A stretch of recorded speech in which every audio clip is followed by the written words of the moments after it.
Most travelers think they can land in Southeast Asia, connect to the airport Wi-Fi, and figure things out on the ground, but I'm here to tell you it's a whole new world out there, and people are doing things with apps that we never even dreamed of before. In Asia, millions of people skipped the personal computer entirely and went straight from no internet to smartphones. Because of that digital revolution, apps have evolved into super apps that can do seemingly everything from handling your communications and your emails to ordering lunch to grabbing a ride. Today, nearly everyone in Asia has a smartphone, and millions of people in remote villages all throughout the region are using their phones to do their banking, get their email, international news, and they're even using their phones to make digital payments at the local shops. It's an incredibly efficient system, but it comes with a steep learning curve for outsiders. And the last place you want to figure this out is in a busy airport or while you're waiting for a ride to your hotel. So if you're planning a trip to Thailand, the Philippines, or Indonesia, you need a digital survival strategy that's ready to go before you step on the plane.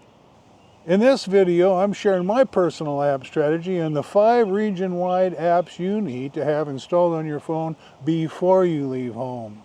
These apps will seamlessly handle your data, your transportation, and your cash flow. But the secret to this strategy is preparation, because the last place you want to figure out how to navigate a completely new digital ecosystem is while standing on a human sidewalk with your luggage. The first app I want to tell you about is Airalo. I've never had a phone with eSIMs before, but I read that Airalo is the world's largest eSIM store, so I checked it out and it seems great. Airalo makes it easy to get data from the moment you touch down, and it's remarkably cheap. Just remember, you don't get a local phone number, only data, but you can get a local phone number from in town after you check into your accommodations. If you watched my last video on how to get two-factor authentication codes overseas, then you know how eSIMs work in conjunction with your physical SIM chip from back home, so you can keep your US phone number and still receive two-factor authentication codes while you're abroad. Just remember to keep your home SIM chip set to Wi-Fi calling and turn off international data roaming. So here's how Airalo works. You just download the app at home, enter your destination, and browse through the available plans. My first stop is Narita, Japan, where I plan to stay for 3 days, and I found a plan for 4 days. It gives me 4 gigabytes, and it was only $4. My next stop is Hanoi, Vietnam, and I found a plan that gives me 1 gigabyte for 3 days, and that's plenty to get me into the local Viettel office where I can get a powerful eSIM for northern Vietnam. This is the best way I've found to get the cheapest eSIMs for Southeast Asia. Now, I put a referral code down in the description below, and if you use that link to sign up for Airalo and buy a eSIM, then you'll get $3 off your first eSIM, and I'll get a little kickback too, so that'll help me out also. The next app I want to tell you about is Google Maps. Most of us have Google Maps and know how to use it, but the pro tip I want to give you today is to download the maps for the region you're planning to visit. You just go into Google Maps, search for the area, you can adjust the scale of the map and reposition it where you want it, and then hit the download button.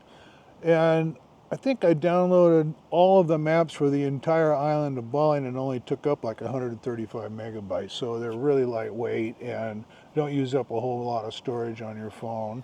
But that way, even if you don't have cell service or Wi-Fi connectivity, you'll have the full functionality of Google Maps. In fact, it'll even show your position as you're moving around. The third app I want to tell you about is Grab. Grab is the undisputed heavyweight and king of Southeast Asian transportation apps. It works across all your major cities in Southeast Asia, including those in Myanmar. Beyond standard cars, you can also order up Grab bikes, which are motorcycle taxis that zip you in and out of traffic and get you across town. Grab has also evolved so that today it can handle grocery shopping, food delivery, parcel couriers, and more. But I'll save those features for when we delve into the super apps in the next video. Here's a pro tip: when you hop between countries, Grab might temporarily default to cash payment while it figures out your location and payment methods. So you might want to stop by the cash machine in the airport and grab a few bills so you can pay for your taxi ride in cash. The fourth app I want to tell you about is Wise. Wise isn't a bank and it's not really an e-wallet. Instead, Wise is a global digital money account with a debit card. The big advantage is that Wise lets you convert US dollars into foreign currencies without gouging you on the exchange rate. Most traditional banks and airport currency kiosks make their money by giving you a terrible exchange rate, but Wise simply charges you a transparent small fee up front. It's almost always less than 1%. I think when I transferred US dollars into Vietnamese dong, I paid 0.5%, so it was like 50 cents on $100. So you transfer money from your local bank back home into Wise, convert that money into a foreign currency, and then you can use the ATMs like a local. You can also link your Wise card to Grab and other apps, and you can even use Wise to add money to the super apps in Southeast Asia, which we'll talk about in the next video. So I'm carrying debit cards from my major brokerage accounts in the United States, which are Fidelity and Charles Schwab, and they fully refund foreign ATM fees. So why would I use Wise? Well, the answer is I'm using Wise to help protect me from fraud. In 2019, when I was in Bali, I went into a convenience store to get a couple $100 out of the ATM, and that ATM machine must have had a sniffer or a skimmer in it, because by the time I got back to the United States, they had charged my account over $2,700 in fraudulent charges. And they, overdrafted that account by a mile. I'm on the phone with the bank and I say, why would you let them suck money out of a dry account? You wouldn't let me suck money out of a dry account. Well, there was no answer. But the worst part is I had a credit card with that bank, and they charged my credit card the $2,700 to cover the overdrafts. It took me 6 months to get that straightened out, and I never ever want to go through that again. So my plan is to keep my Fidelity and Charles Schwab cards locked up in the hotel safe. In fact, when I'm traveling, I keep them in separate locations in case one ever got stolen, I would have a backup. So what I plan to do is just put a couple $100 or maybe $500 at a time over on my Wise card, which will limit my exposure to fraud. Now, another great thing about Wise is that it gives you actual local bank account numbers and routing numbers, so you can use it to transfer fairly large amounts of money overseas. This is incredibly useful if you want to receive money from abroad, or you want to pay your local rent, or handle local administrative fees or expenses or whatever. And you can do this without paying an international wire transfer fee. So to the local banking system, and you look like a local bank. And a lot of expats are using Wise to pay for their rents. In a lot of countries overseas, you don't pay for 1 month rent, you'll pay for maybe 6 months at a time. And in Bali, sometimes people pay for 10 years at a time. So they're transferring fairly large amounts of money. And Wise turns out to be one of the most cost-effective and efficient means of paying large expenses like your rent while you're living abroad. The local landlord doesn't even need a Wise account. All you need is their name and local bank account information. Wise will convert the funds at the going mid-market exchange rate and deposit the money in their recipient's account, often within minutes. By the way, if you use the link in the description below to sign up for Wise, you'll get your first money transfer for free, and I'll get a little kickback. Here's a little bonus app. I also downloaded the Wise Currency Converter, which is extremely handy when you're dealing with, millions of Vietnamese dong or hundreds of thousands of Indonesian rupiah or hundreds of Thai baht. You just enter the amount and it'll tell you how much you're paying in US dollars. Now the last app I want to tell you about is Google Translate, which if you haven't used it in a while, you're in for a bit of a surprise because it's also evolved. Back in the day we used to enter a few words of text and it would translate it for the person you're talking to, but It's gone way beyond a simple text matching tool. Today it's become an interactive real-time travel companion. You don't want to leave home without it. And also, before you leave home, you want to download the languages for the places you're planning to visit. That way, if you don't have cell service or you're not close to Wi-Fi, it'll still have all of the functionality that it would have otherwise.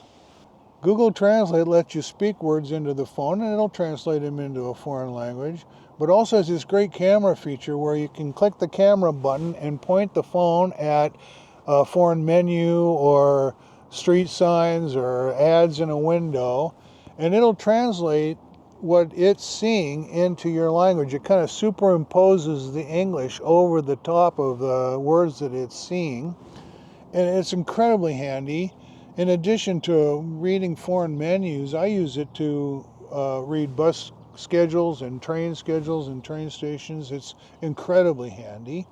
Google Translate also has this real-time conversation mode, which you can put in split screen, and the person opposite you can say something in their language, and then you can read it on your side in English, or you can say something in English, and they can read it on their side in their language.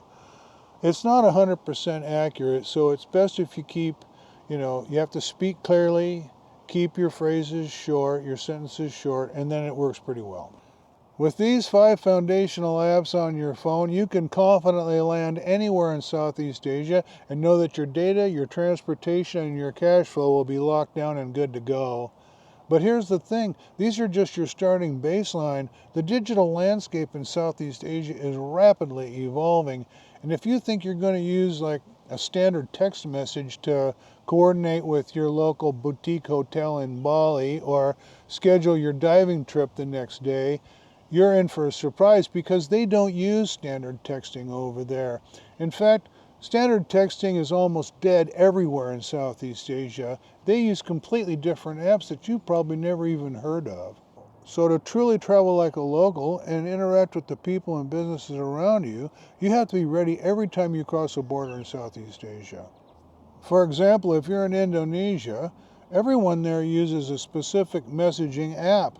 But the moment you set foot in Thailand, that app is useless because everyone in Thailand is communicating on a completely different platform. It can feel a bit like a moving target, but not to worry. In my next video, we'll dive into these country-specific messaging apps, and we'll talk about the evolving world of Southeast Asian super apps that can handle everything from your morning coffee to banking. What's a super app? Well, that's a great question because in the United States, we really don't have them. In Southeast Asia, people use a single app to do everything from their banking to buying coffee to having their lunch delivered. You won't find Amazon or Uber or DoorDash, and people don't tap to pay. Instead, they pull out their phones and scan QR codes to buy things. So in the next video, we'll break down these country-specific communications apps and dive into the super apps that you need to navigate Thailand, the Philippines, Vietnam, and Indonesia. You don't want to miss it, so hit that subscribe button, turn on notifications, and join us next time as we take Todd Travels Abroad into the exciting world of Southeast Asian super apps.